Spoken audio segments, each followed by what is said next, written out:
Hello and welcome to Pre-Match Focus with me, Tim, and Lee. How you doing, Lee?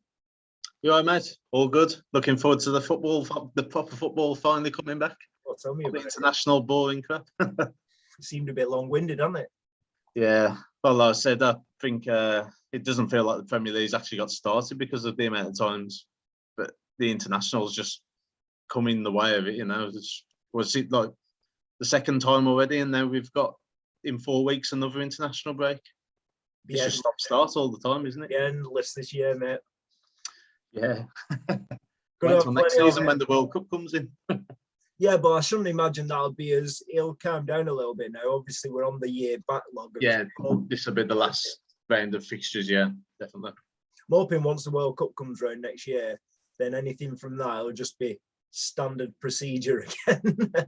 So... yeah, let's hope so. No more lockdowns or anything like that. Oh, yeah. Couldn't think of anything worse, mate. Honestly, that's like killer, that, isn't it? I know. We'd have more time to do some of these, though. We'll be able to do everything. We'll be able to cover loads on this. So, yeah, be nice and focused, pretty much focused. But anyway, so we're gonna go straight in, and obviously we're going to talk about our score predictions and your in-game predictions. Yes. Well, we're judging on last week's ones. We might as well ask you, hadn't we? Because I think you was on the roll last time. I need to put my money where my mouth is. Well, I was thinking that because that was the first one, but went onto YouTube, and I didn't do too bad in the two pilot ones we did before. Now that we've gone live, I've made myself look a right fool, haven't I? So I've got to back myself up this week. But to be honest, I think looking at everything, we've gone fairly similar in regards to results. But yeah, I've just copied you this week. It's easier, don't it? In-game prediction. It has more of a ring to it. Tim's top tips. Tim's top tips. No, it's definitely in-game predictions, really. Okay. Right. Anyway, so let's start off with Watford and Liverpool, mate. So what are you saying? Going for the 12:30 first. Ranieri's first game. It's just how many clubs has he had since Leicester? We're going on to about 503. Yeah, is that his age or is he many clubs? Oh, he's 6. Is he 69 now? Is he? Yeah, I think they said he turned 70 on Thursday. Whether it's this Thursday or next Thursday, it's got to be next Thursday. Looks well for 69 though, doesn't he? He does, yeah. I mean, he's soaked up a lot of sun. He's been in a lot of countries, hasn't he? So he's doing the right for himself. But this is the thing with Watford, isn't it? I mean, they did it last time in the Premier League. They changed Javi Gracia after so many games, and you know they just went down and down after that, didn't they? I think if they'd have kept him in charge of the season that year, they'd have easily stayed up. I agree. Yeah, and now you got Ranieri. He's obviously had that great title-winning season with Leicester, but really hasn't happened for him after that, has it? So. He's gone from being a manager where he's close like bigger teams, and then he got put in the Leicester job, and Leicester were obviously under Nigel Pearson and just stayed up. And yeah, so he went down the level, didn't he? Really? So, but then he turned them into title winning. But I think every club's now taking him on, thinking he's going to do the same again. You know, that's never going to get repeated, is it? No, I think teams are spending more money to make sure that doesn't happen as well. Yeah. Unless you're going to be in the Newcastle mould and, you know, throw a shitload of money at it. But well, what's good though is obviously I know they've never looked like winning the league again, but they're probably regarded as a top 6 club, really. You know, since then. Yeah, I always knew they'd struggle the season after they won the title. Probably not as bad as they did, but you know, you get figured out, don't you, with these type of tactics, and I suppose it proves to Doesn't Was help when two or three of your best players, obviously, which were like really pivotal in the title success, of actually being headhunted by the bigger clubs, and it's always going to happen. Yeah, that's what we said in our own conversation a few days ago. Fair play to Vardy for sticking for it. Yeah. Mahrez and Kante went. Drinkwater had a good season. I mean, I don't really rate him that greatly, but he did have a good season that year because Kante probably made him look better as well. But he makes everybody look better, I think, even Pogba. Yeah. But yeah, Mahrez, obviously. Mahrez was the other. Yeah, Mahrez, yeah. Who's obviously, he has gone on to have a more established career as well, hasn't he, with City? Chilwell. Yeah. I mean, was he, I don't think he played so much. It was Christian Fuchs in the title winning season, wasn't it? Yeah, I suppose you're absolutely right there. Yeah. He had a good season, actually, Fuchs. He did that year, yeah. I mean, even Wes Morgan had a brilliant year that year. Like a lion out, wasn't he? Yeah, because when I've ever watched him down Wolves, he's always got absolutely to shreds. So, yeah, he had a great season. Catches you up sooner or later with a lot of players. And he was obviously knocking on at that stage where they did win, you know. So maybe another year or 2 years, just the legs start catching you up then, don't they? Yeah. He put everything into wanting to get that title that year. So that's, well, everyone did. That as soon as they knew they had a chance, they've just fought for everything.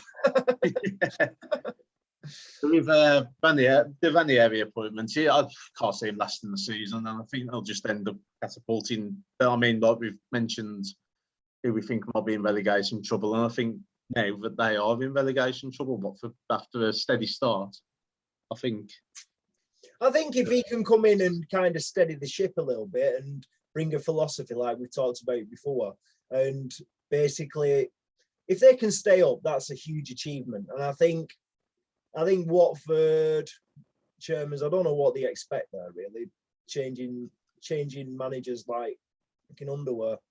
It literally is though, isn't it? You know, I don't understand why they do it, but it's got to be frustrating for the fans. I mean, you do see some people when you go to a game where they lose patience with a manager. Some people do, but as I've got older and wiser, you know, you want, even if you have a bad season, I even wanted Nuno to stay at Wolves for this season after a bad season, because I felt with the fans back, we would have kicked on a little bit. But now I look at it, and it probably would have gone stale because it's quickly gone stale at Spurs. So that change might have been right, but at the time I didn't want to go. I'm surprised he's still in a job. Massively surprised. I think after the farce of the summer that they had trying to go through every single manager in the world to get to have the job, I don't think they wanted to go through that again so quickly. But he'll definitely, I think he'll get towards the end of the season there, Nuno, and then if they're in a real bad situation, Tottenham are a bit more like that, aren't they? They're not gonna. They're a bit more reservant about kind of sacking someone mid-season. And I think managers are starting to stipulate it, because Conte was saying that with the Newcastle job, weren't he? He was saying, I don't want to come now. I want to start pre-season. I want a pre-season with them, and I want to start training them ready for a new season. And that's obviously definitely the way to go. You know, yeah, definitely. It's like us with Solskjaer. See how this season goes. If we don't get top four, then he'll definitely be probably not going to be in a job. Honestly, when you've got Cristiano Ronaldo there, he's not going to want to be Europa League, is he? So, yeah, well, exactly. And in the twilight of his career, so I think. What are you saying then? Well, I've gone for Liverpool to win 2-0. It's not the easiest start for Watford. I think Liverpool are a pretty solid team, aren't they? You know, and I mean, they did have a bit of a dodgy time at Brentford, but I'd imagine to get back to winning well, and Watford to find it hard to get through in this one. And I think you see a lot more managerial debuts probably start with a defeat these days. You used to have the bench, didn't you? With new managers, just used to go flying, but yeah, he always used to come in and everyone to make it. It was the headline the following day, wasn't it? Yeah. They're going to win the league. Well, yeah. As soon as you get 3 points on the board, you're going to win the league. It's like Arsenal I'll be saying it if they win this. It's like Arteta now. He's like world beater, isn't he? Yeah. Well, the game against Brighton definitely brought them back down to earth. Yeah, definitely. So Yeah, I've gone with 2-0 too, actually. You've gone 2-0 as well. Mhm. Yeah. Told you I copied you. You'd sent them before. You know.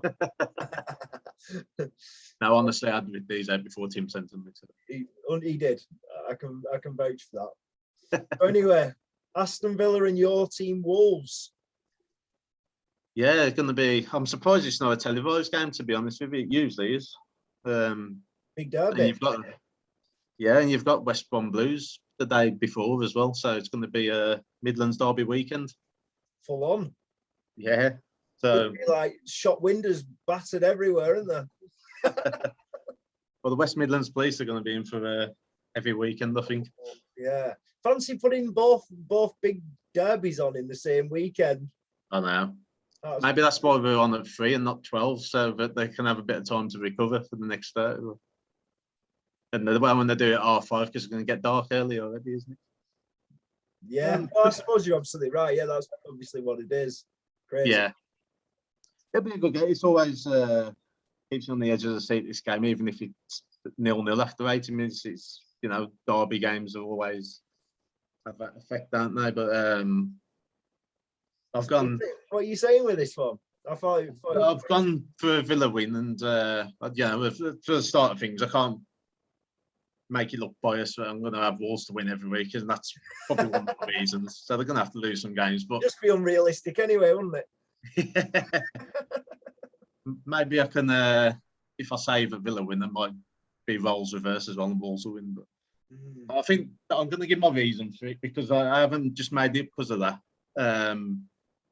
I think when we come back from international breaks, we're a bit slower out of the blocks, and we have a lot of players coming from where Raul coming back from Mexico, Sois and Bolly coming from Africa. Bolly hasn't played this season, but he's over the last 3 years he's been having to come. Well, last year or so, because he's been at Ivory Coast, but yeah, and he's only just declared himself within that last year. Right. You got other players, and we've got a lot of players that do play in the first team of the national teams. Not saying Villa don't, but then you're looking at like Watkins has been with the England setup, and McGinn with Scotland. He probably has to travel to the Faroe Islands as well. So they have to have players travelling as well. I think it can affect both teams in this instance. Yeah, I think because of our players being away for so long, we usually do lose most of the first team. Then they come back. It's just getting back into the swing of things, isn't it? And I've usually witnessed us being really slow after the international break. We'll usually pick up a bit of pace towards the international break. Yeah, like we have done before the last one, and got some good results. I think we'll come back and we'll be defeated, because Villa have been strong at home as well. They've had a good home record recently. Absolutely thrashed Everton. On the good side for Wolves, I think I do prefer watching us away from home. They seem a bit more at it at the races a bit when Wolves away from home.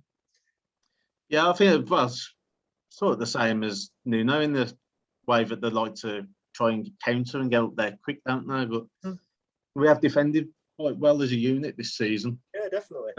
But I think just putting the ball in the net's been the problem for them. But it seems like they've kind of started scoring a little bit again. They did, yeah. This is what I'm thinking. Will we score? I have had us to score in the game, but I'm just thinking, will we be at the same sort of prowess in front of goal that we did in the lead up to the last international break? We'll see. But I think Villa win 2-1. I've had 2-2 me, going with a draw. 2-2. I'm not going to write your boys off. I fancy it. The fact that it's a big occasion and it's a derby. And the good thing is the fans are back, and the Wolves fans have made themselves heard there. And I think that the players love it. From the way, I think when you watched us away last season with no fans, we just had no energy to soak off, and we just give up too easily. Yeah. And that's what cost Nuno his job. And to be honest, like you said before, it is a shame they didn't give him another season. He didn't stay another season with fans again. Yeah. Because to be honest, before all that happened, the fans were quite well behind Nuno, and it changed quickly. I personally want him to stay, but I am happy with seeing what Bruno's implemented into this team. yeah. He's definitely got more about him in an attacking sense. And tactics, I suppose. Because at the end of the day, you got to look at what these managers were as players as well a lot of the time. And Nuno was a goalkeeper, wasn't he? Yeah, he was, yeah. Not a starter either, so. Yeah, there you go. So basically, it's having all the knowledge in the world, but your knowledge is going to be heavily based on the fact that you're a goalkeeper or you're a defender. It's like Steve Bruce. He was a defender. Yeah. They're difficult to score against Newcastle, but when you do break them down, it's just the personnel half of the time, and it comes back down to money. And you're not telling me that these people that are who've been heavily in these positions, like Solskjaer, we can score goals. He's conceding goals, which is the problem. We concede far too many. So you've got to look at these kind of fundamental differences in what their background is sometimes, and see should maybe a goalkeeper, should we expect too much on the attacking front? You know, he's going to implement a lot defensively because he's obviously stood behind a defense for so long. You know, looking behind and looking at the game from behind, it's a whole different ball game to looking at the game from the front end. You know, it is. Oh, we've had 2 goalkeepers managers under Fowson's ownership. We had Walter Zenga as well for Walter Zenga for a short period of time. He was just crazy. I think that's where you get the crazy goalkeeper antics from, for what his tactics he put into balls. But everyone loved him because he was mad, but and he just said the right things, didn't he? Sarr's got a bit of madness in him as well, hasn't he? Yeah, he looks like he can go off on one. Like I was a bit worried about replacing him with Patricio at first because he'd been so consistent for us, really.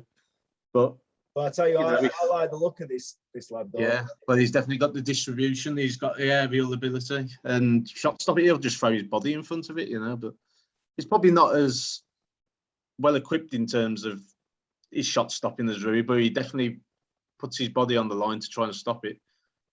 But yeah, I do like the fact that we've used him for his distribution. I mean, the goal he set up for a roll against Southampton, just going route one. We need that mix up sometimes. I don't like teams playing it out with 2 defenders stood on each side of the 6-yard box and inviting pressure on. We do it. It does invite. At least we mix it up. United have been doing it too. I can call obviously from watching United, and everyone's calling for the type of Edison goalkeeper where if you've got a chance of going so direct, it's just another iron in the fire, isn't it? You know, you can just. It's just so, instead of playing out, you go, everyone expects you to start playing out then, and you've got people like Maguire, he's so hit and miss really bringing the ball out. He looks good, he's comfortable on the ball, but his passing distribution sometimes leaves a lot to be desired too. So, but it's nice if you can get somebody which can get that ball straight in behind. Jordan Pickford's pretty good with it too. He's good on the ground. Yeah, I think that's why they've persisted with him from a number 1 point of view with Everton. I mean, like he's quite small for a goalkeeper. He's a decent shot stopper as well, but he has had the P taken out of him on certain things like his T-Rex arms and all that. But he's got better. He's getting better over time. Definitely. But there's no one really. I mean, like we've got some okay, decent goalkeepers in England, but I wouldn't say there was amazing. I rate Pope. Yeah, I think he sort of lacks in the distribution part, but he sort of reminds me of Patricio in the way he goes about it. He's a good shot stopper. Great shot stopper. Yeah, but probably not as comfortable on the ball. Mm-hmm. Bit like De Gea.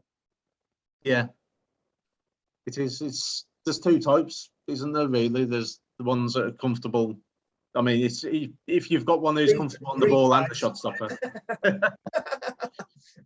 I know what the other one is.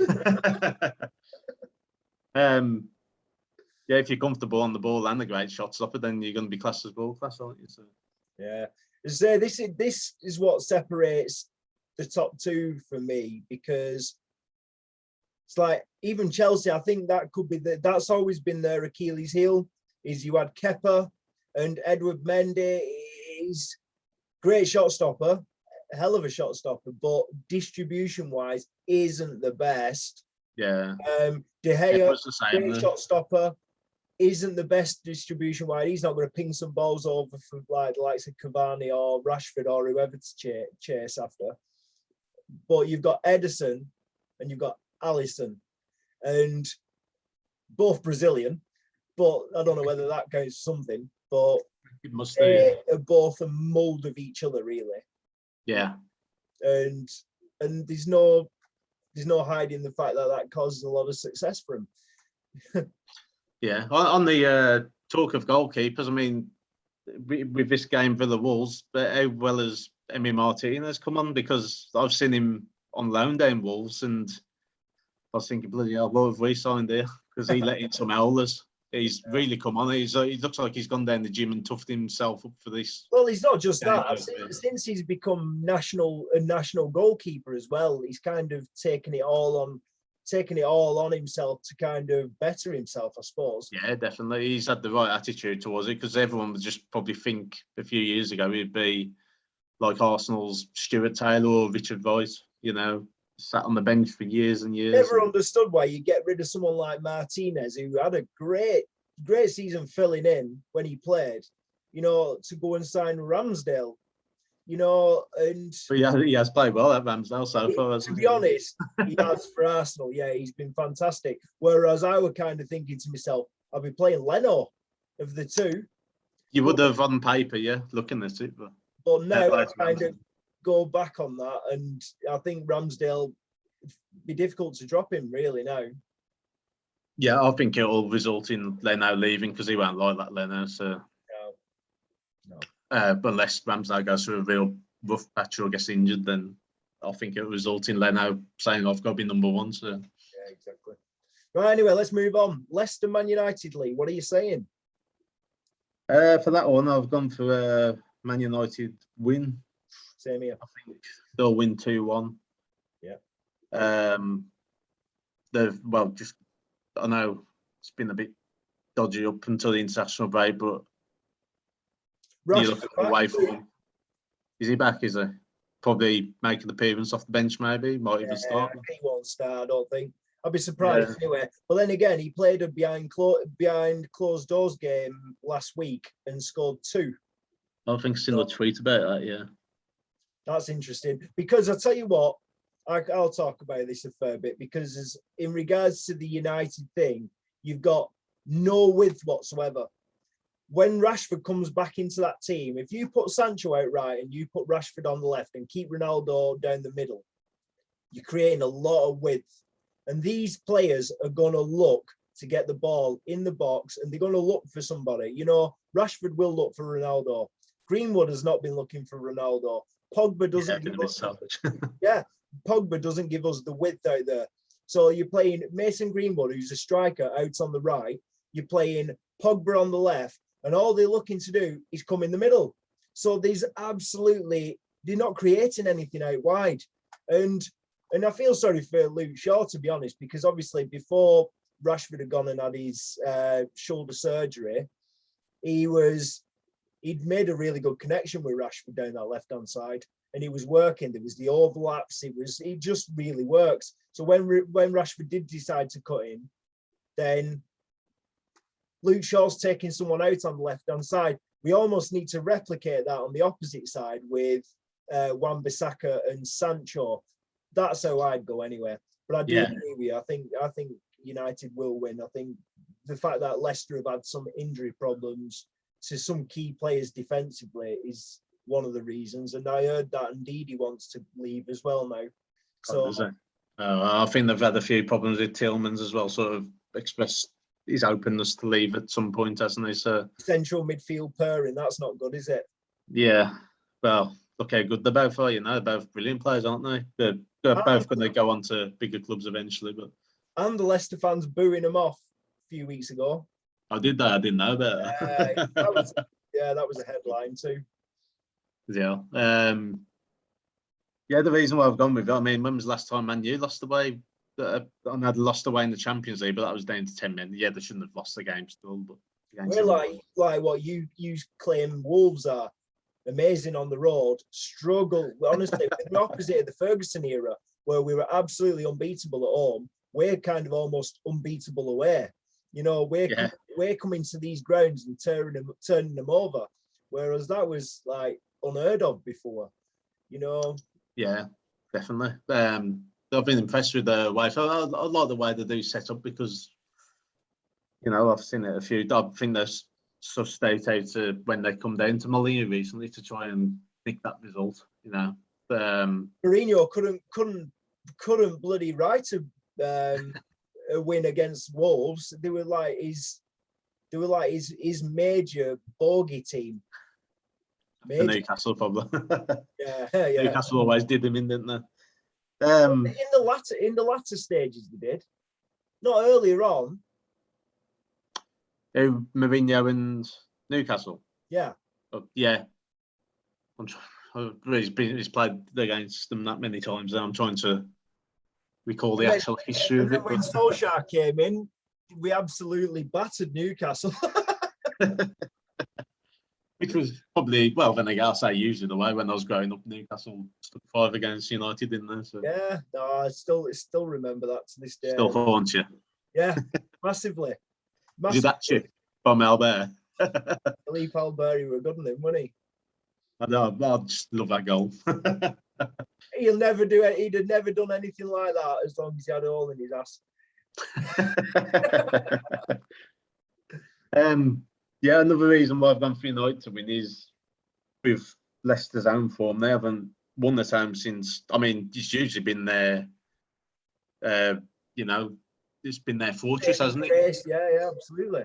But even the game that they won this season, which was against Wolves, so after watching that game, I'd have said Wolves are very unfortunate to take anything away from it. Yeah. So they haven't been convincing Leicester. Maybe it is that discontent in the dressing room now that players are thinking I'm bigger than this club, which is a shame because they've built themselves top 4. Dangerous mentality for any player to have that, because there is nobody bigger than the club. And even Ronaldo, doesn't matter how big he is as a global brand and superstar, he's not bigger than the club. And the club ultimately made him what he was, you know. So no player can have that thought in the mind. No, indeed, is Tielemans. It doesn't matter, you know. Yeah, you might have outgrown like your desire to want to be there, you know, but you still got to have that respect. And even like Harry Kane with Tottenham, nobody's forced these players to sit down and sign a contract for X amount of years. They've willingly signed that in contracts. Well, so that's where Kane shot himself in the foot, wasn't it? But honour your contract. If you're going to sit down and sign it, doesn't matter gentleman's agreement or no gentleman's agreement. If you're not a footballer and you're in a 9-to-5 job and you've signed a contract to work, you've got to work that. They're not going to turn around and go, nah, you're all right. Yeah. You've got to do that. You know, this is no different. They think they're different. Unfortunately, this is where all the problems stem from. But they're not different. It's not a different kettle of fish at all. It's the same thing. Honour your contract. You're getting lots of money for kicking a bag of wind around. Deal with it. I know there's always something, grass is always greener on the other side, as they like to think, but is it? Yeah. Well, this is where it winds people up, isn't it? Because you're getting paid so much money, but then it's showing that their actual real love for playing the game isn't there. It's about thinking about that waste packet they're picking up. So it's spunky monkey. It is frustrating, yeah. I mean, the deal they can earn in the week, but I can in about 3-4 years. So. Yeah. So such a sore subject, that. Anyway, I'll quit them off. But yeah, I think it'll be 2. I think United will win 2-1 away at Leicester. I think it'll be close. I don't think they're never going to ship loads of goals, Leicester. They're a tightish unit anyway, even if they are. Yeah. I mean, the international break might have been some clubs have been calling for this international break to try and regroup, and this is always going to be an hard one to predict because any of these fixtures could go either way because they could come back with different mentalities, and it's all after the international breaks. The time I always struggle with predicting what's going to go on. That's why I've played it safe this week. I tend to struggle most weeks, apart from when I try not to think about it too much, and then I do really well. But like last week, like 2 weeks ago, should I say? And yeah, I don't know.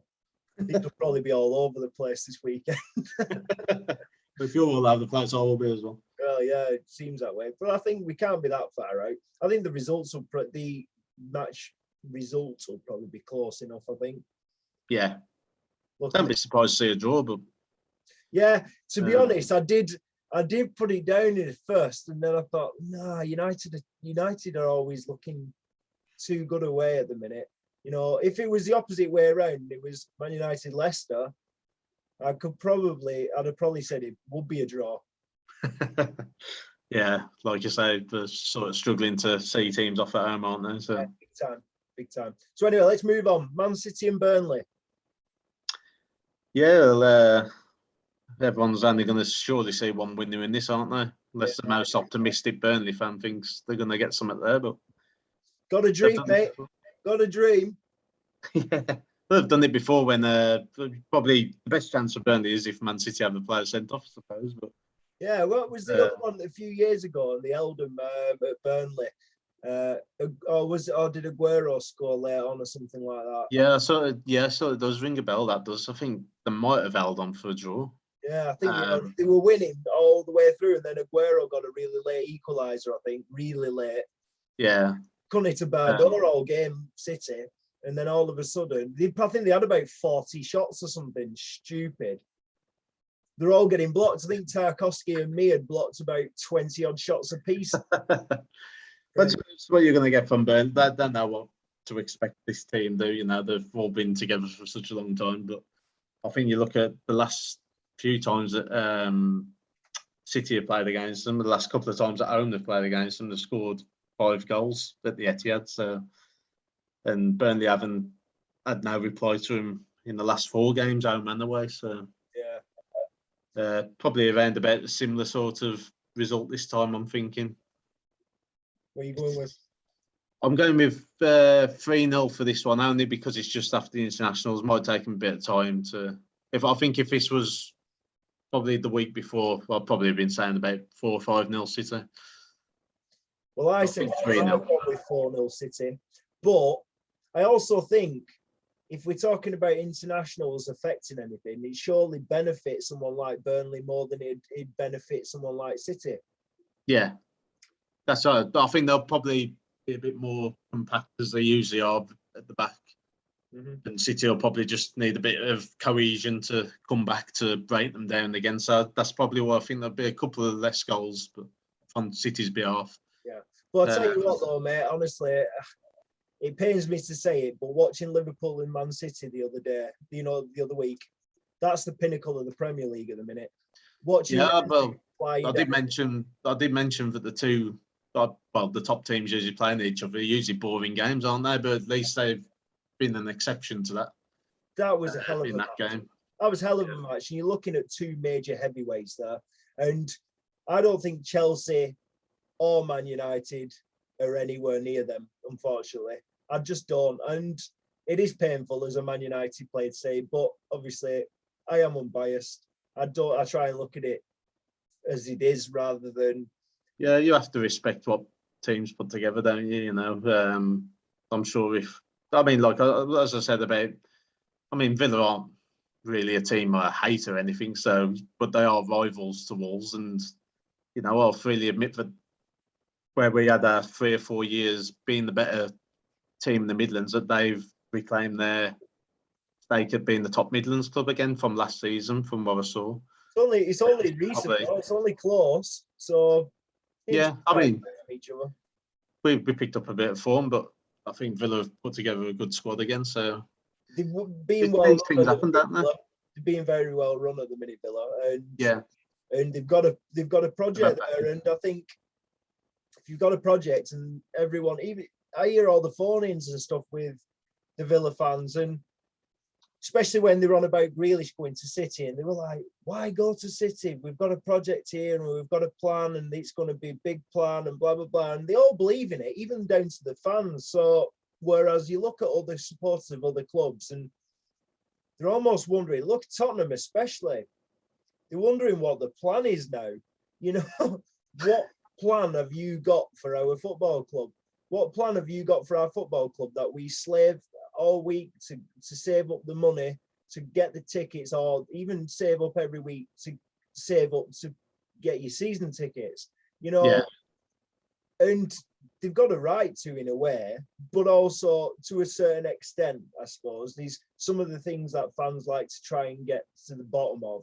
Sometimes you almost think, well, you never have that right in the past. Why is that your right now? You know, I know it's more transparent now. Well, they try to, because of social media, I suppose. So everything's everything's there, isn't it? In black and white. You know, you can't hide from a lot of the facts. Sometimes. No, you can't. So, but yeah, I think it's going to be a fairly fair walkover with this one at City as well. Burnley, I don't think travel that well, do they? I think it's just a tough one with Burnley. I think you sort of know what you're going to get in terms of their setup. Yeah, they are stronger at turf more. Oh yeah, probably don't win as many away, but I'm trying to think of the last time they came to our place. I think they battered us, I think. did they? I'm trying to think whether it was at Molineux or not now, because obviously it was in lockdown. I think they beat us 4-0. I think it was at Molineux, yeah. Oh. I think that was just etched in my memory then. I was thinking, oh, the poor travellers because of that. That might have just been Wolves at home, I think. As a whole, I don't think they travel that well. Well, they haven't done for a fair few seasons anyway. I remember them coming to Old Trafford and beating us. Yeah, they seem to. This could be the thing. I mean, like they had a bit of history of going to. I remember the opening day against Chelsea, didn't they, a few years ago? Mm-hmm. I think it might have been the season after Conte won the title. I'm sure they'd won the title, and obviously it was a red card that affected Chelsea. But late goal as well again, wasn't it? Yeah. Yeah, I remember that. Yeah, you know, any team can beat anyone on the day in this league, but all it takes is a red card and it throws everything up in the air, and or an injury to your main player. The good old coupon buster. Yeah. When that red card goes to the big team. Like, oh, so close. Everyone's like, sack it. Oh, it won. I've ripped it up. I pitching it back together quick. You don't still do that, do you? Surely it's all online then. Years ago. Right, anyway, let's move on. Norwich, Brighton, bud. Oh. Is Bissouma still in the cell or what? I haven't read up on the updates on it. It looks like they're making their own bloody football team, the prison guards at the moment. I was reading about that. They've got the fella from France. Hernandez. Mendy at City. And who's the other fella? You got Sigurdsson apparently. I don't. But no one's said any news about that. Have they? It's all been. That's a bit more tender, that one, though, isn't it? Yeah. Well, let's not get into it because if it is true, then it's sick, isn't it? So. Yeah, it's just all hearsay at the minute, really. No one knows with that one. And who was there was another fella, weren't there?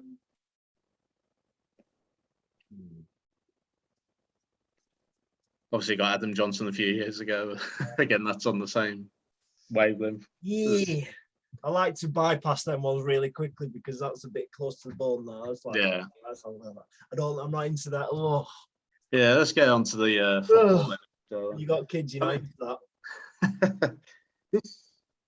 This is an interesting one because even though I've gone for the Brighton win, we keep saying that Norwich should go pick up a point eventually. And they've actually bypassed me the Brighton. The Bissouma incident, sorry, that could affect their season. That could, and it could affect the dressing room. If I know he's been found guilty for whatever he's done, then it could affect him. And now you're looking at it there, it wouldn't surprise me if Norwich go and get the victory there. They have gone for Brighton win, but never actually put that into consideration. I've gone for a Brighton win, but I was aware that this is a possibility with the Basuma thing, and he is a fairly integral part of that team, isn't he? Yeah, well, that's another main factor, isn't it? Because they're going to be missing him now. It's a good holding midfielder to break through, because Norwich's midfielders are fairly, especially from the inside forwards, have got a fair bit of nous about them in an attacking sense. Yeah, but looking back at it, that game against Arsenal, he didn't play anywhere, did he? Basuma. I don't think he did now, but he was injured. He was injured for a few weeks. Right. So they haven't struggled too much, but obviously you say it's going to be the dressing room mentality now. Yeah. It depends. I mean, if I think he's a knob in the dressing room, then thank God he's gone. Yeah, they might be buzzing, but come out and win 5-0 and slap them. We don't get linked to the top clubs without being a top player, do you? So no. He's obviously, a very good Premier League midfielder. Probably been a little bit overhyped to a sense, but at least Brighton did have a player, giving some good feedback in terms of his footballing ability, but now his personal life has put this bad light on the club. So yeah, they think they're above the law, these people, don't they? Well, it's becoming more common. They're cranking down on a lot of footballers, aren't they? And it's obviously a lot of this power goes to the red, doesn't it? So I think you look at it sometimes. I've seen something about Maradona in an article, this morning actually, which was something about him. Some woman from Cuba or something had got flown over by one of Maradona and Maradona's friends, and Maradona plowed her full of drugs, and and there were pictures of him in bed with her, and she was only like 15 or 16 or something. Oh, really? Yeah. So it's all coming out, and it's like all of a sudden now you wonder how many of these stories have been kind of hushed over the years because they're footballers, and maybe now, because obviously you look over the last couple of years, you've got the Jimmy Savile things and the Prince Andrew things and all these kind of things, and you're starting to wonder whether all this is going to start coming to the surface, because people don't want this around in societies anymore. There is a big problem with it all, the trafficking and all this kind of stuff. So maybe it's needed it. Maybe power shouldn't give you everything that you want out of life,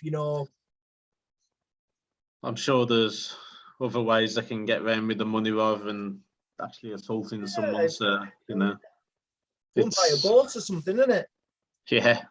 It is. It's a sale. buy an endless amount of wool and do some knitting or something. No chance. So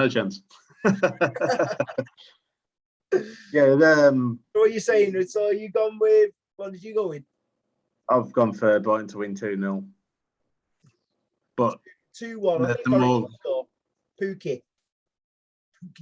Yeah, the more we've probably sort of thought about that Basuma incident now, if it has had a negative effect, I'd probably fancy Norwich, because I've got to get some points at some point.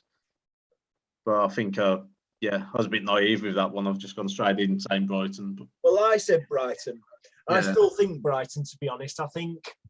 I just think they've got a bit too much for this Norwich team. This Norwich team have surprised me how shocking they have been. And it's a shame, because I rate Brandon Williams, I rate the lad Max Aarons, I rate Pookie, there's another lad in there who seems quite good. I can't remember his name. He's always got like funny, different colour hair. Can't remember his name.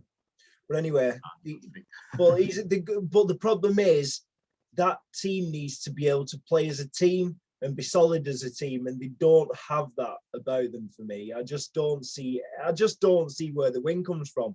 And it was a bit like Sheffield United last year, whereas, you know, when it starts, everything starts unraveling a little bit, and you start going, oh, this could be a really difficult season for them when they're not picking up points for weeks and weeks on end. You know, they're looking at the league table every week for like 5 or 6 weeks, and you're going, I've not even picked up a point. You know, that's tough to take. That's tough to take for anybody, you know. And then you've got the better players like your Cantwells and whatever, thinking, I should have gone last year when I got offers. And yeah, they should have come back a lot stronger as a unit this year as well, because I mean, Farke's had his year of seeing what the Premier League's all about, got relegated with it, and now he's come back with an even worse start. So how much time, even though they have to give him a new contract, how much more time are they going to give him there? Because, I mean, it seems like they're happy to just go up and down all the time, but if they go down embarrassingly, they can't stay in the job, so... Well, I think this time, I think they'll give him the season. I think realistically, whoever comes in is not going to really do too much with that squad, I don't think, at the minute. I just don't think they've got the right personnel. The Buendia going is a big loss for them. You know, I just can't see it. Yeah, it's but anyway, I've gone with 2-0. I've gone with 2-1, sorry. You've gone with 2-0. But anyway, let's move on quickly. Everton and West Ham, buddy. What are you saying? Should be, in terms of entertainment, like probably the game of the weekend, I think. Should be a lot of goals in it. I know Benitez is probably not, you know, a free-flowing attacking type manager, but he's got the players there at his disposal to make an entertaining game, and West Ham have become more entertaining over the last 2 seasons. Moyes going back to Everton as well, a bit more spice to it. So definitely, yeah, I've gone for a 2-2 draw on this one. I think it will be entertaining. I think it's definitely going to be goals in this game. I just think you look at their attacking presences and then you look at the defensively, and yeah, you can see goals, can't you? Yeah, I'm hoping so. 3-2 West Ham. Actually, I fancy an away win. Yeah. Have I got Europa League coming up after that again? I don't know if it's up this week. Aren't they, that? Yeah, they should be all right. I mean, yeah, they've got maximum points, haven't they? So if they're at home in the Europa League, if it is coming up this week, then they haven't got that much to worry about, have they? So they shouldn't have to worry anyway. I think though, I think the problem with Everton and West Ham is they're heavily reliant on the first choice 11, like, you know, and the depth isn't quite there. And obviously the likes of Sigurdsson's not part of that squad at the minute. Calvert-Lewin's been injured.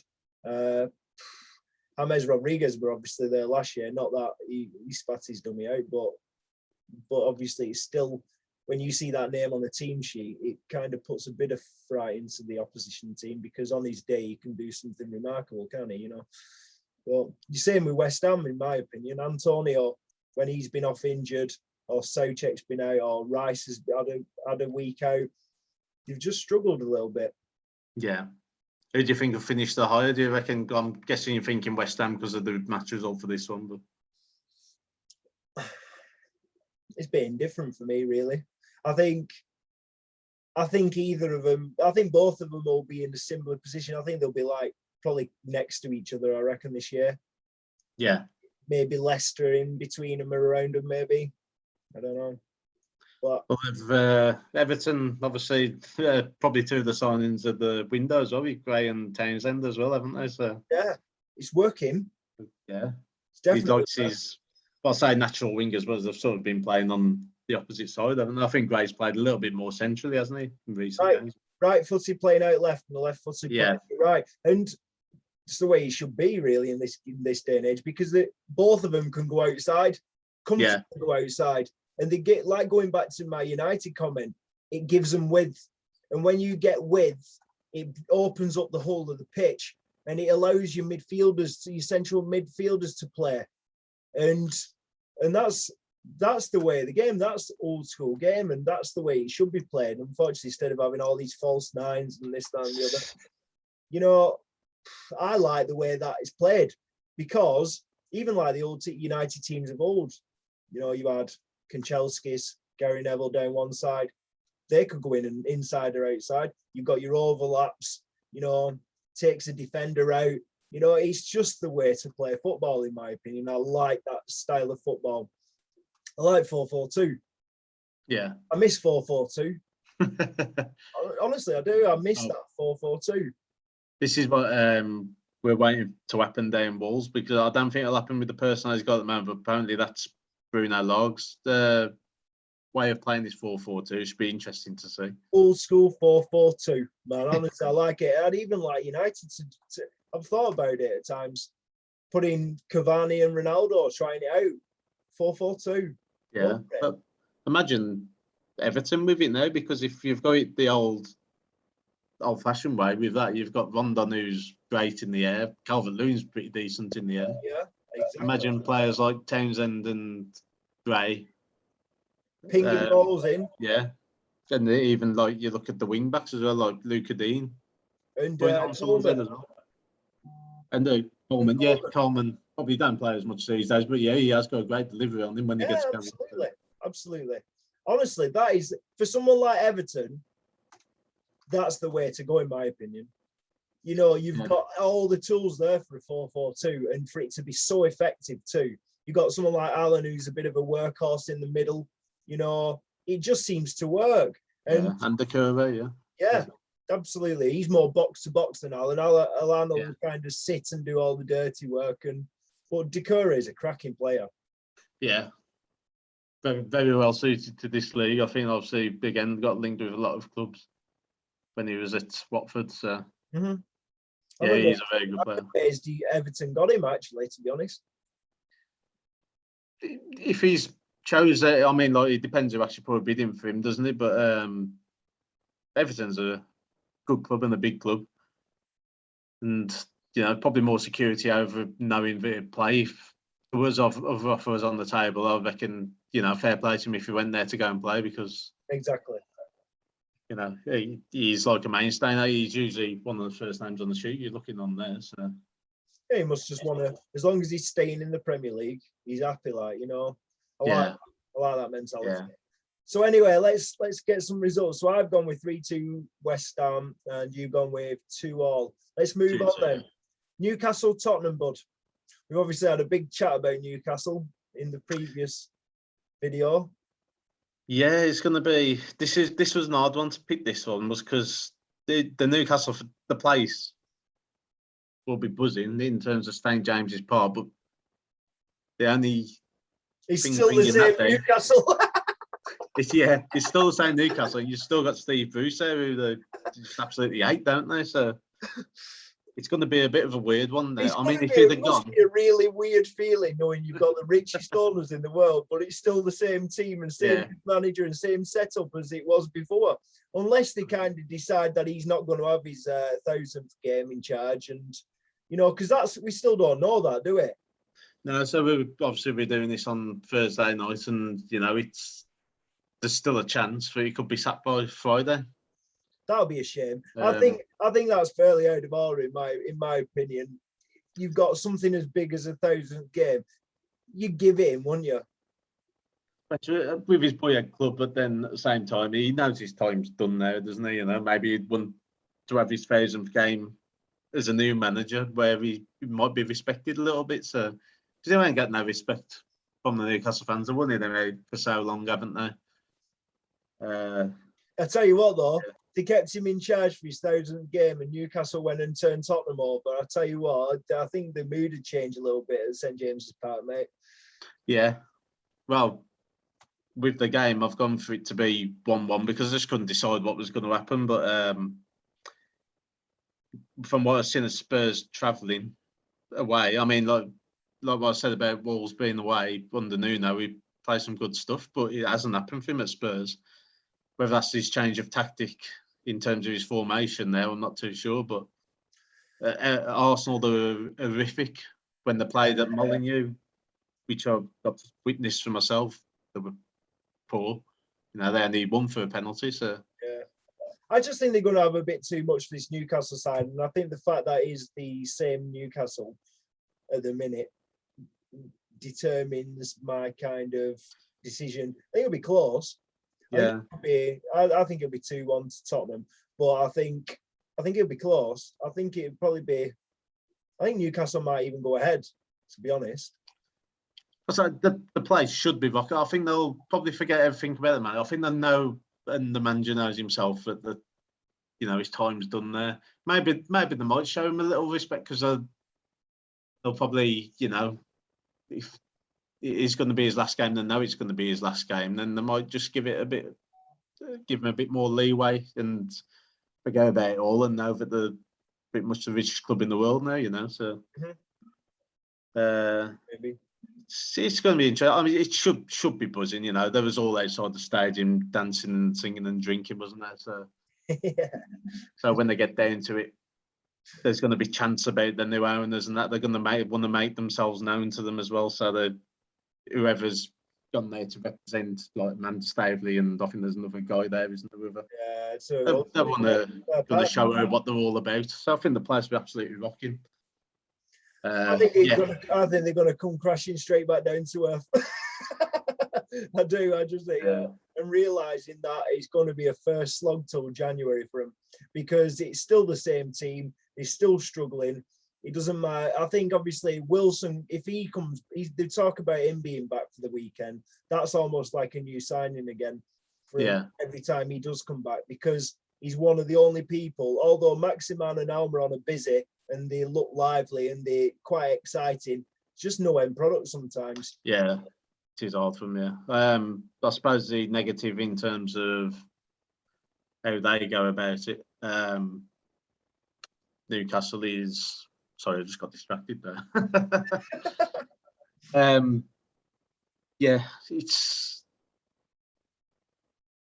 a tough one because they don't seem to have like the end product, do they? So, like I say, we've meant some maximum. Wilson being out is, if he does come back, then I think that will give him a bit more, of a end product, as we like to say, because Joe Linton has. It doesn't take too many opportunities to score. Yeah. But Spurs aren't travelling well as well, so this has been one of the toughest ones to pick. But yeah, I was sat on the fence and gone for a draw. Well, so I've gone with 2-1 Tottenham. So anyway, Southampton Leeds then, Lee. It's got draw all over it for me. Yeah, I've gone draw on this one. Saints are going to start picking up points. They should be looking at really. I've seen it as a chance to try and get the win. Leeds are tough. Seem to play a more expansive way. It could open up for Southampton to score in the game, which they've been struggling to do recently. Mm-hmm. Leeds haven't started the way they'd want to, but I suppose this is what the old chestnut is in terms of saying, it's your second season syndrome and all that, Yeah. It's going to be tough. To be honest. And these are the kind of games where they're hoping to kind of pick up points, but it almost puts a bit more pressure on it, doesn't it? Yeah. And it'll be an interesting game because they're both hanging around that bottom three. I think if Leeds end up losing this game, then they're going to be thinking, what's going to happen this season? There's going to be games that everyone says the same about them. One week they could win 4-0, next week they could lose 4-0. So they are definitely that team. That team. And I think Bielsa's style of play makes him that team. I think, wherever he goes, he's going to have that kind of mentality because he's just he just sticks with the way he plays. He doesn't really change his philosophy too much in regards to, playing against the team. Yeah. Whereas, which is quite good, I suppose, if you like Pep Guardiola, he doesn't because he doesn't need to. It's like and Jurgen Klopp, I suppose. Whereas Ole Gunnar Solskjaer changes his tactics to who he's playing against, because we haven't got a style of play. We've got individuals which kind of come up with moments of brilliance or moments of just saviour. And whereas Bielsa kind of just implements that same way, I suppose. I don't know. Yeah, he's quite stubborn to try and keep them as entertaining as he can, which should be the right way, because that's what you pay money for, to be entertained. Yeah, definitely. I mean, with Southampton, it seemed like Hasenhüttl had his certain way of going about it, but he seems to have like stagnated a bit now. They seem a bit like the panicking in terms of just trying to get to that first victory. I think. Yeah. It doesn't seem like the philosophy he Had a lot of implemented on draws, them. Southampton, haven't they? Say that again, sorry. Had a hell of a lot of draws. Yeah. Well, we've gone for another one here, so Yeah, probably hell a of a safe lot bet of to draws. have. I think that's going to be the thing, and this is why they'll struggle so much this year. Because you think about a points tally, even if you went throughout the whole season drawing, you're not picking up enough points, really, because there's going to be games you're going to lose in them. Yeah. But there's going to be like, say you get 22 draws in that season, which they're heading well to that now. They're well on the way.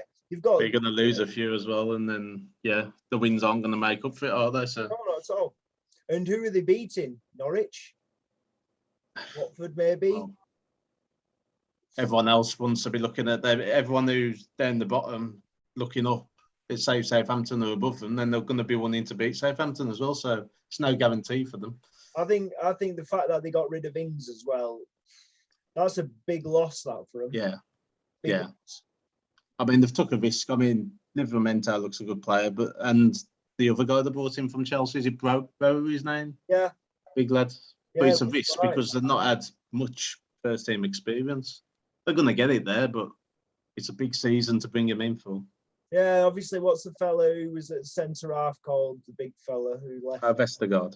Yeah, he was kind of a big player for him, really, at the back. He did get better. I thought he had a bit of a dodgy start for most of them. Yeah, but he grown in. Well, I say grown. He didn't have to grow anymore, did he? He grown into a good player for him. Yeah. Yeah, definitely. Right then, let's move on then. Well, I've gone for 1-1. What did you go for? 1-1. Oh no, I've gone for 2-2. Sorry, I fell in a line. Looking at mine, though. I'm looking at your list. No, I think there'll be goals in this game, though. That's why. I think 2-2. I think any Leeds game kind of brings goals. And I think with the likes of Shea Adams and the Armstrong kid, I think they're always good for goals. I think with Ward-Prowse still in there, they're always good for goals too. I don't know what Leeds' injury status is at the moment, but half their centre halves were out, wouldn't they, as well? Say half of them. I think all of them were at one point. So. Yeah, I think they were due back round about this time, middle of October. So. Yeah, I'd say a defence, if you're losing most of your defence, is the most important part of, the team, really, isn't it? Having that cohesion between, especially for them types of teams, definitely, yeah. Yeah. So it is hard. I think it's the most important part in terms of keeping an understanding. Yeah, definitely. Is in the defence. So if that game broke up, then expect the other team to score, I think. Yeah, I agree. Well, anyway, 2 games to go. Brentford and Chelsea. I think we've gone the same on this, haven't we? Went 2-0 Chelsea, yeah. I don't know. What did you go, 2-1? 2-1. Yeah, I think Chelsea, I've mentioned it before, quite sturdy at the back. They're in recent games, they probably have let in the odd goal. Brentford come back from an international break. Yeah, they've probably a couple of Danes have gone out, and that most of the team's probably kept there, but it's just keeping that momentum going for them. Yeah. But I think Chelsea, now the score, what they've got to do, especially under Tuchel, I think they'll have enough to win it. But I fancy Tony to cause them a few problems at the back. I think he'll duff them up a little bit at the back. Yeah, definitely. He'll do to any team, won't he? But I just think the momentum won't carry as much of it. You're not going to expect Brentford to do what they did to teams like Liverpool, Wolves, Villa every game, are you? You know, than just like stun a team. They're just they're going to have a few off days, and maybe this could be their off day because it's becoming. Even in the championship, they had days where they had off days, didn't they? You Yeah. know, you'd be like, well, it's like, oh, Brentford are well on it. Like, oh, did they lose to Cardiff? Oh. But everyone will be talking about it now, aren't they? Because when they have the build up to this game on Saturday, they're going to be talking about how they caused Liverpool problems and that. And you know, like I say, it's not going to happen every single game. And Chelsea should know how to see out this game. They've played against top teams and kept clean sheets. You know, even when they went down to 10 men against Liverpool, was it 1-1 that game? Yeah. You know, that was comfortable. That was away from home as well. I think Chelsea will comfortably win this one. Yeah, I think they'll win. I fancy Brentford scoring.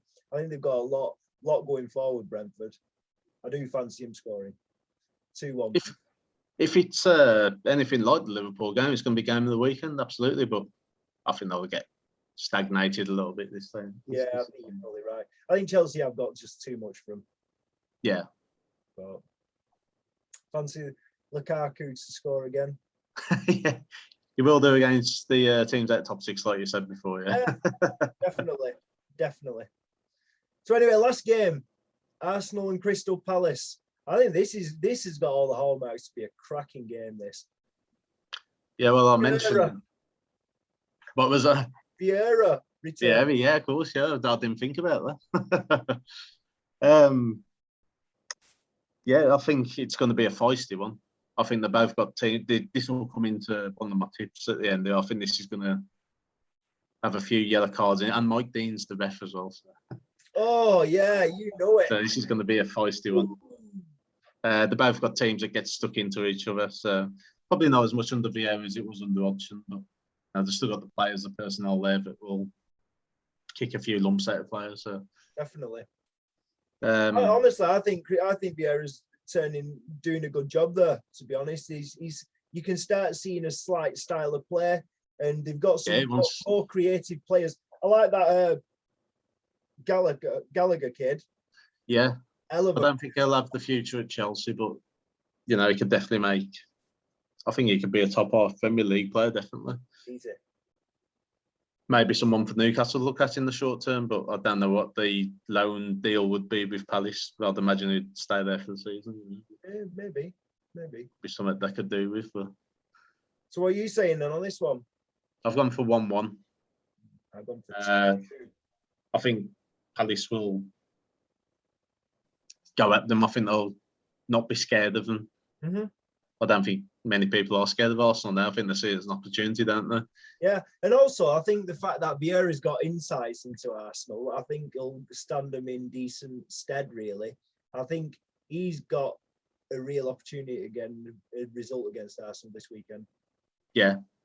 I think a draw would be, even though Arsenal aren't the team they used to be, it'd be a fantastic result for Palace, you know. Mm-hmm. Definitely.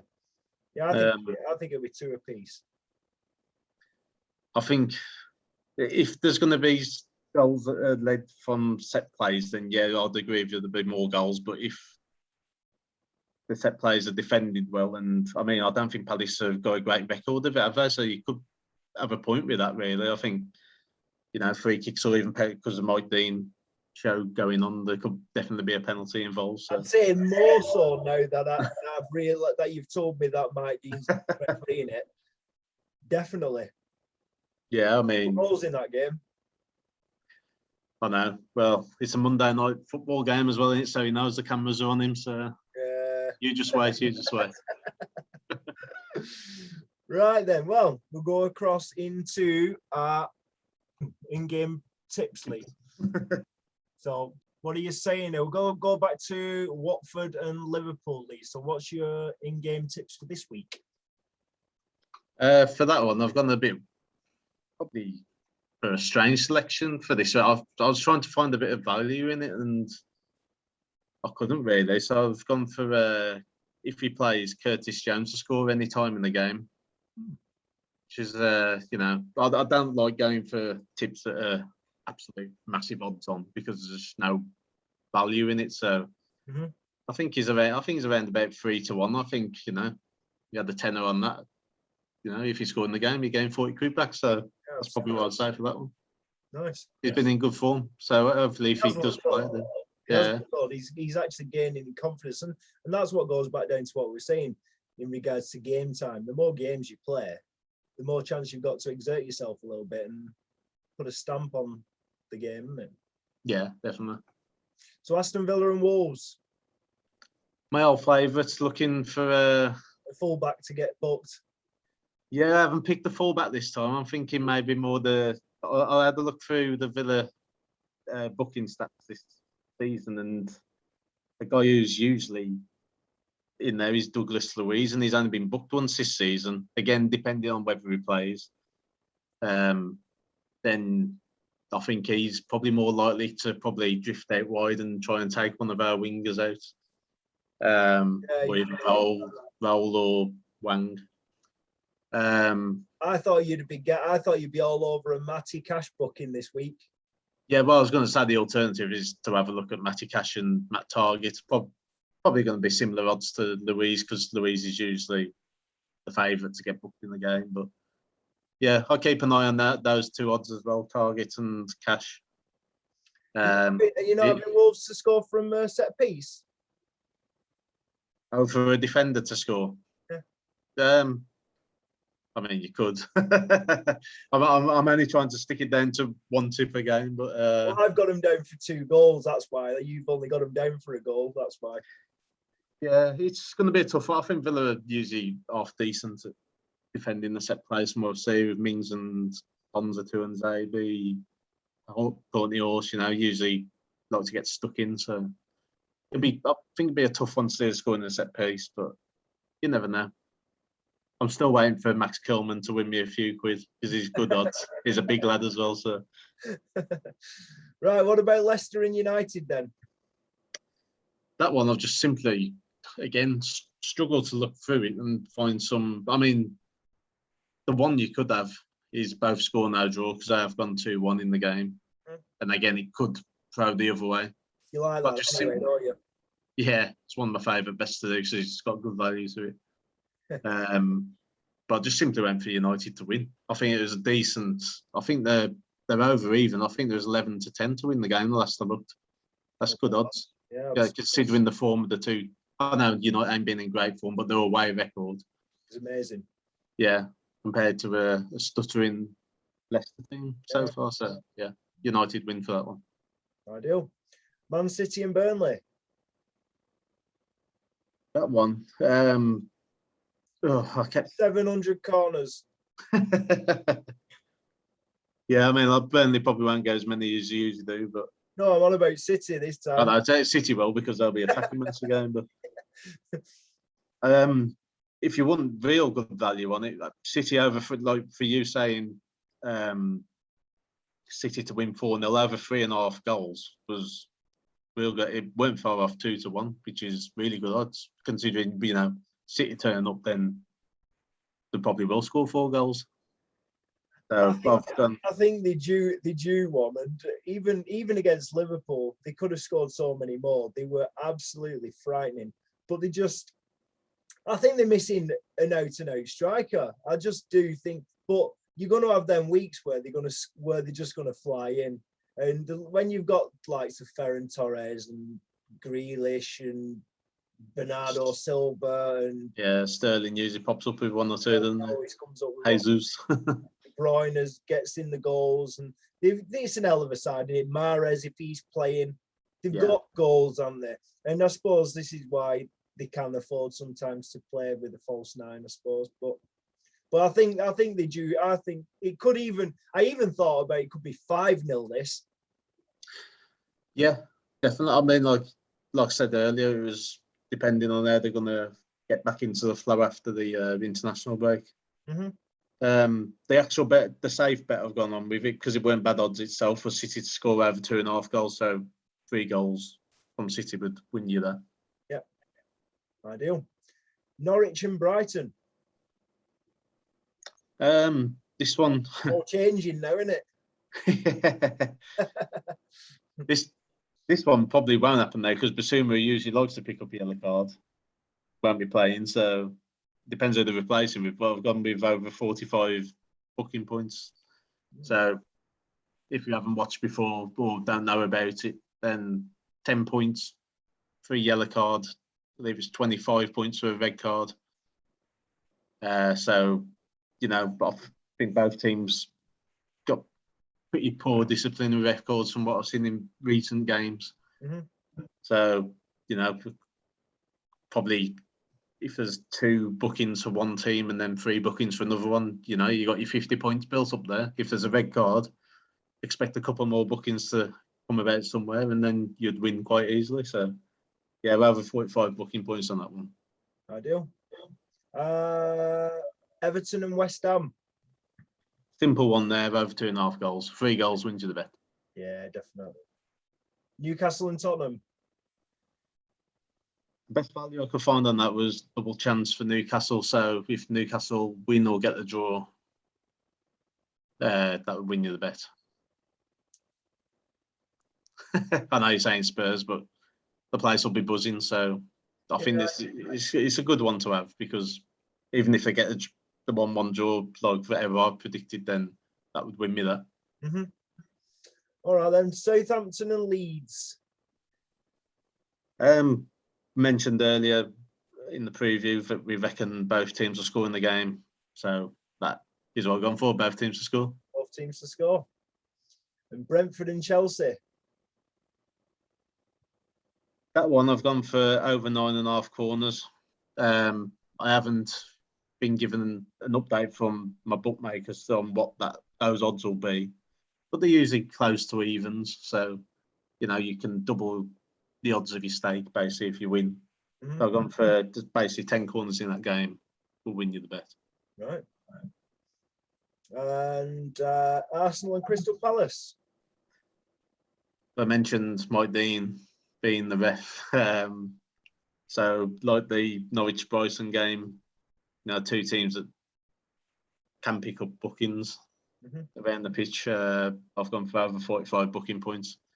I'm hoping for a red card to get kick-started, but hopefully a couple of bookings first, because sometimes if there's a red card, then the yellow cards seem to stagnate a little bit. But yeah, because there's overcautiousness from both sides, then there's the one with 11 men on the pitch are probably thinking, well, don't need to get stuck into a silly challenge, and then the one with 10 men don't want to lose someone else. So yeah, I agree. Over 45 booking points.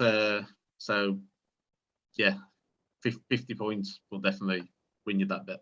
Okay, ideal. So you've heard it here first. Lee's in-game tips for this weekend's round of fixtures. Let's hope for a better week of it as well. Yeah, you can't get them right every week, Lee. Say I don't. Say I was closest I've been in months last time round. So it's a good start for you. It's a good start for you. You've made me look foolish at the moment. You claim to know football sometimes, and it just throws you way out. I used to say a couple of seasons ago, I was like, I wish I'd put bets on like 10 or 15 years ago. Yeah, definitely. Yeah, I mean, when it was more far apart, you could judge it a lot more than what you can these days. And I think the standard across the board's obviously just gone, so it's closed up. And as I say, we've had this discussion before in the previous show where we've talked about, I think gone are the days of the like Messis and the Ronaldos where you're getting major standout players, which you're gonna, and this shows with signings, I suppose. You look at the signings from people and it's a bit like, who do you go for? Who do you go for? Who are all these players out there, like star centre-backs? Ramos is getting to the end of the playing careers. And once all these players go, who are they? People go on about the upper Mecanos, but I've seen them ship loads of goals. Yeah. And well, this is the thing. I mean, like when I started properly beginning to watch it in the 90s, so I'd have been about 7, 8 years old, I could roll off about 50 world-class defenders. You know it. Yeah, straight away, So now I'll probably struggle to think of 5 world-class defenders. Actual world-class, yeah. And this is what I mean. I think because obviously all people's facilities in teams growing up and whatever, and the youth setups and the structures are all kind of all similar, I suppose, and I think everyone's being molded into a kind of a similar play. You just don't have the excessive standouts that you used to have. Yeah, definitely. I mean, look at defensive midfielders. I can count on one hand, I reckon. You can pick out, and the ones which are on the one hand are in the best clubs now, I suppose. You're not going to have their head turned. So Camavinga was one. He's gone to Real. You got Kante's another one. You've got, they're tipping this Chouameni lad, whatever he's called, through the French lad. Who's he played for? He's at. Who's he play for now? I know it's one of those. I've had a complete brain freeze. I've even been told. So you must have pronounced the name wrong because I can't think who it is. Chouameni is called Tchoumeni. Oh, I don't know. I'll tell you now because it's going to drive me mad otherwise. Sounds like Aurelien Chinese dish. Aurelien Chouameni. And he plays for Monaco. Okay, I'll have to have a look at that one. No, I mean, that says it all though, doesn't it? I mean, like I say, back in the day, you used to make about 10 world-class 11s, like writing them down for your championship managers and that. And yeah, Makelele's, even Seedorf's, and there were loads of them. It was endless. Whereas even most positions were. But I think it's half of that was brought on because of Championship Manager. Yeah. Well, Football Manager can have the same effect these days. Like, I don't know why I find it harder to. I mean, the game's progressed, hasn't it? Mm-hmm. But I think you get more inconsistencies, and that's probably a money-based thing that's causing that. But yeah, it's like with Renato Sanchez, who Wolves have been linked with at Swansea. He struggled. He came and played us in the FA Cup when we were still a Championship team.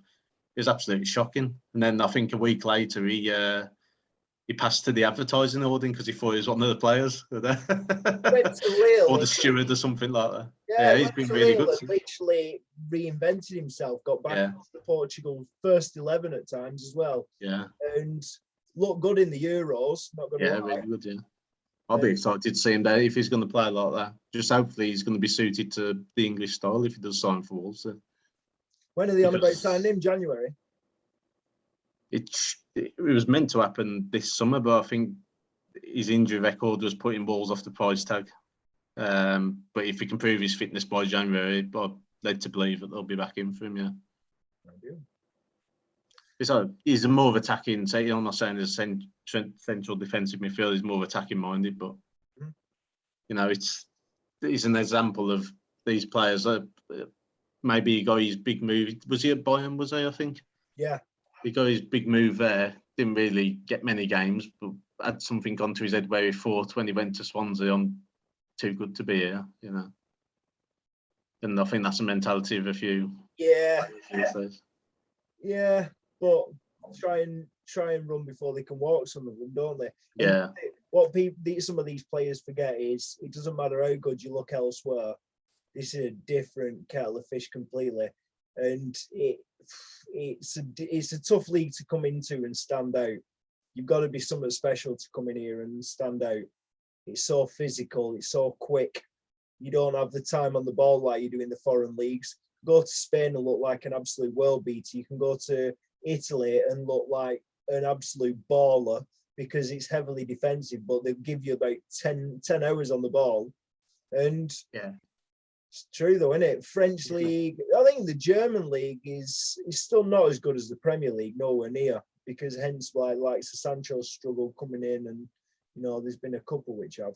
But then there's been a couple which have absolutely took to it like a duck out of water. I'd say it's as close to our game as you're getting in Europe, and beyond, I think, German League now. Definitely. Well, Well, I anyway, think that's a wrap then, isn't it? it's a wrap. Great to see you for another week, Lee. And Yes. we'll be back again with our next lot of fixtures ready for Monday, I suppose. So, and we will go live. Yes. And then I might be down your end soon as well. So Popping in, make Oh, sure sure. you pop in. Yeah, I will do. Anyway, good to see you and great to see everybody. Thanks for watching and we'll see you again soon. Take care.